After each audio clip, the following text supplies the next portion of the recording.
લોકસભામાં બનાસકાંઠાથી કોંગ્રેસના સાંસદ જ્ઞાનીબેન ઠાકોર દ્વારા સંસદ ભવનમાં કેટલાક પ્રશ્નોની રજૂઆત કરી હતી. જ્ઞાનીબેન સંસદમાં ગુજરાતીમાં ગરજ્યા હતા. જ્ઞાનીબેને લોકસભામાં આંગણવાડીની બહેનો અને તેડાગરના માનદ વેતનના પ્રશ્નની રજૂઆત કરી હતી, જેમાં જણાવતા કહ્યું હતું કે મહિલા અને બાળ વિકાસ મંત્રીનું ધ્યાન દોરવા માંગુ છું કે સમગ્ર દેશમાં ICDS દ્વારા 0 થી 6 વર્ષના બાળકોને આંગણવાડી મારફતે કુપોષણ દૂર કરવાનું કામ કરે છે, તેમજ ગર્ભવતી મહિલાઓ અને બાળકોને તમામ રોગોથી મુક્ત કરવા માટે રસીકરણનું કામ કરે છે. આંગણવાડી કાર્યકર અને હેલ્પરોને કેન્દ્ર સરકાર દ્વારા માત્ર 4500 રૂપિયાનું માનદ વેતન આપવામાં આવે છે, તેને વધારીને 11,000 કરવામાં આવે તેવી મંત્રીને વિનંતી કરી હતી. આ સિવાય જ્ઞાનીબેને વધુ એક મુદ્દે વાત કરતા કહ્યું હતું કે આંગણવાડી કાર્યકરને બનાસકાંઠામાં 300 જેટલા મકાન આપવાના બાકી છે. મનરેગા હેઠળ બાંધકામ કરીને નવા બનાવવામાં આવે તેવી વિનંતી કરું છું. કાર્યકરોને ભાજપ સરકારમાં માત્ર ભીડ ભેગા ઉપયોગ કરવામાં આવે છે, તેના બદલે તેમને તેમના હક અને અધિકારો આપે તેવી વિનંતી કરું છું.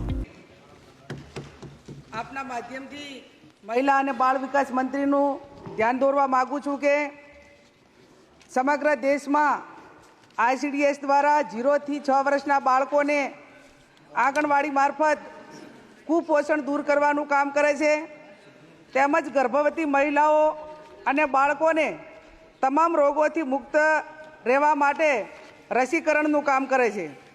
માન્ય અધ્યક્ષશ્રી, આંગણવાડી કાર્યકર અને હેલ્પરોને કેન્દ્ર સરકાર દ્વારા માત્ર 4500 રૂપિયા માનદ વેતન આપવામાં આવે છે, તે વધારીને 11,000 કરવામાં આવે એવી હું મહિલા અને બાળ વિકાસ મંત્રીને વિનંતી કરું છું.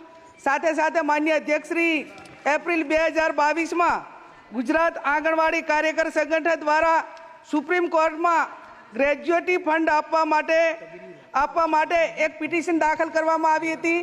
માન્ય અધ્યક્ષશ્રી, તેમની માગણીને ગ્રાહ્ય રાખીને સુપ્રીમ કોર્ટે આ તમામને ગ્રેજ્યુએટી ફંડ આપવા માટે રાજ્ય સરકારને ભલામણ કરી હતી.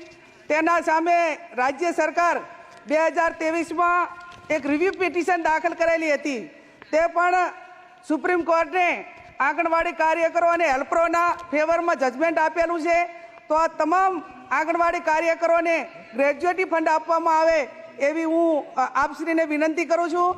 સાથે સાથે આંગણવાડી કાર્યકરોને જે મકાનો બનાસકાંઠા જિલ્લામાં 300 જેટલા મકાનો બાકી છે, એ મનરેગા યોજના હેઠળ બાંધકામ કરીને નવા આંગણવાડીના મકાન બનાવવામાં આવે એવી હું આપ પાસે વિનંતી કરું છું. આંગણવાડી કાર્યકરોને ભારતીય જનતા પાર્ટીના સરકારમાં માત્ર ભીડ ભેગી કરવા માટે કરીને ઉપયોગ કરવામાં આવે છે, એને બદલે એમના હક અને અધિકારો આપે એવી હું આપને વિનંતી કરું છું. અત્રે ઉલ્લેખનીય છે કે જાન્યુઆરી 2024માં ગુજરાતની આંગણવાડીની બહેનો માટે સુપ્રીમ કોર્ટ મહત્વપૂર્ણ ચુકાદો આપ્યો હતો.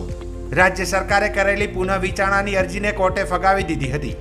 કોર્ટે કહ્યું હતું કે આંગણવાડીની બહેનોને હવે કર્મચારી ગણવા તેમજ તમામને ગ્રેજ્યુટીના લાભ આપવામાં આવે.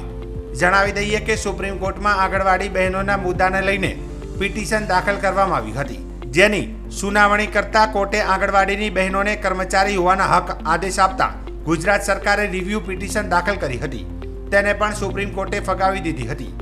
સુપ્રીમ કોર્ટે જણાવ્યું હતું કે ICDSને પ્રોજેક્ટના બદલે એક સંસ્થા તરીકે ગણતરી કરીને તે મુજબના લાભો આપવા તેમજ માનદ વેતનને વેતન તરીકે જાહેર કરવું તેવું જણાવ્યું હતું.